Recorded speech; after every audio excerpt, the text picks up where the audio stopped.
Before we keep going with the next part of our session I want to recognize, you wanted to know who put together the scientific content of this amazing meeting.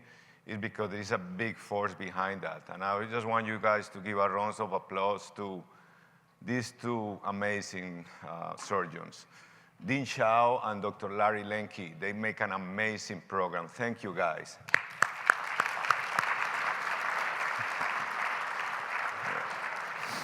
Then now we're going with actually the heavy hitters. So for me, it's actually an honor to introduce our Meritorious Neurosurgery Award. You know, normally we give 4 awards each of the meetings, and Dr. Pimenta is having the Meritorious, and I think he really deserves this one.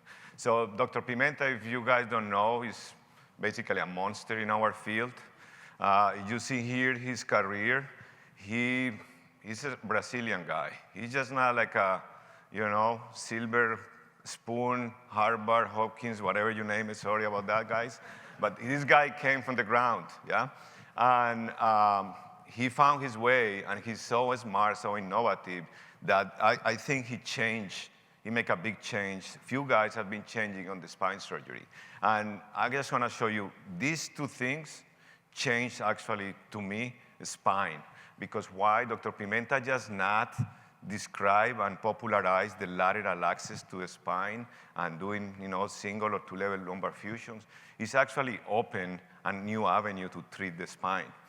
If you look at this, 20 years ago, 15 years ago, you go to a spine meeting, no one was talking about the lateral access to the spine. It's like, this is crazy, who's doing that? You're killing people, people cannot move the legs, you name it, And now, I challenge you, go to a spine meeting, as big as meeting can be.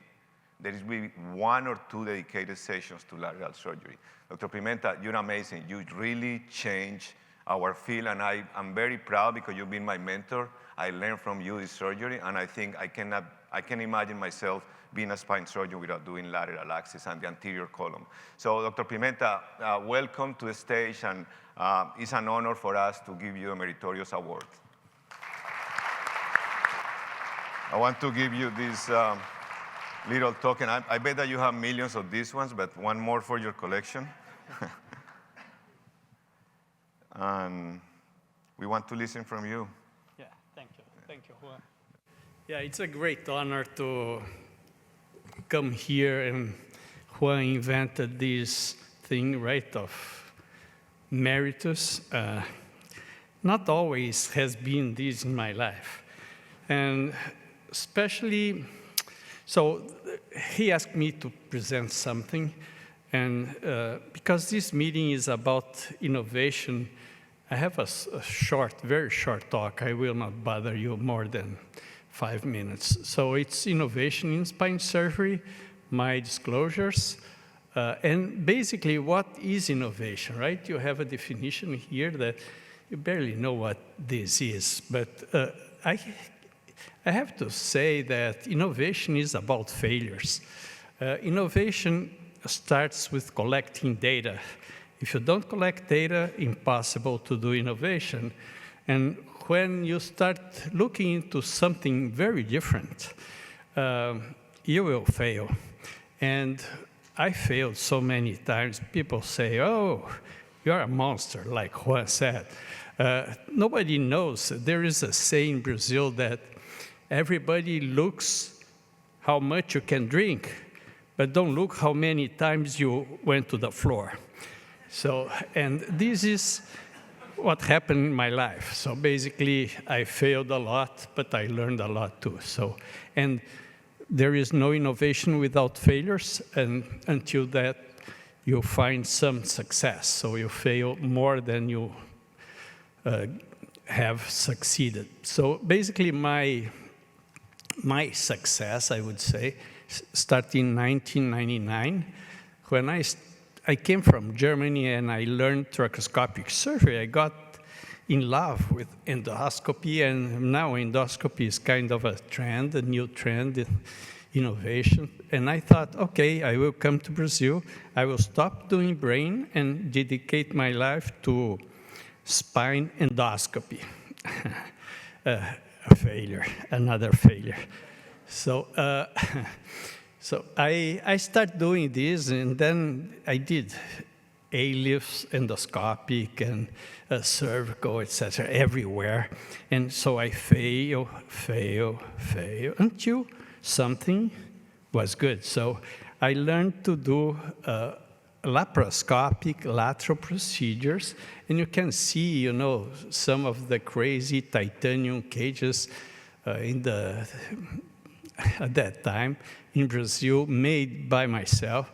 And all of them subsided, but they had very good fusion. So, and at some point, I knew that my procedure was not really able to spread to other people because it was, you know, a 2D procedure with things that was not correct. I didn't have a good, I was going lateral through the psoas, but I didn't have a neuromonitoring until I found my good friend, Pat Miles, that became interested in what I was doing, came to Brazil, brought, you know, retractor and a very primitive EMG.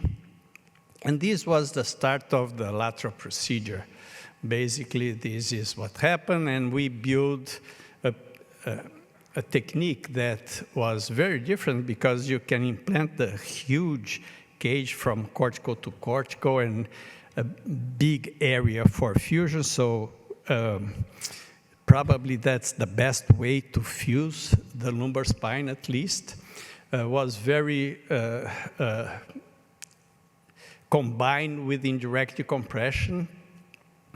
And we had several problems that when 6 years or 7 years ago, we started looking into how we can make this better, because only 20, 30% of the spine surgeons would be doing lateral. Why is that? And we learned that, you know, flipping the patient was a problem. Single position, sorry for all the adopters of single position, but it's not the best surgery, especially when you need to do decompressions, you know, PCOs, etc. So that's why we start developing in prone, but we found different problems, and we had to make a procedure that is reliable and the best procedure possible. And we learned that we needed a positioner. You can see here the amount of lordosis that we gain with this procedure, this new procedure. So it's a bit of another innovation. Innovation doesn't need to be totally new. When you change something to better, it's still considered innovation. So, and it's very ergonomic. And also, we had a problem with how we measure lordosis and alignment.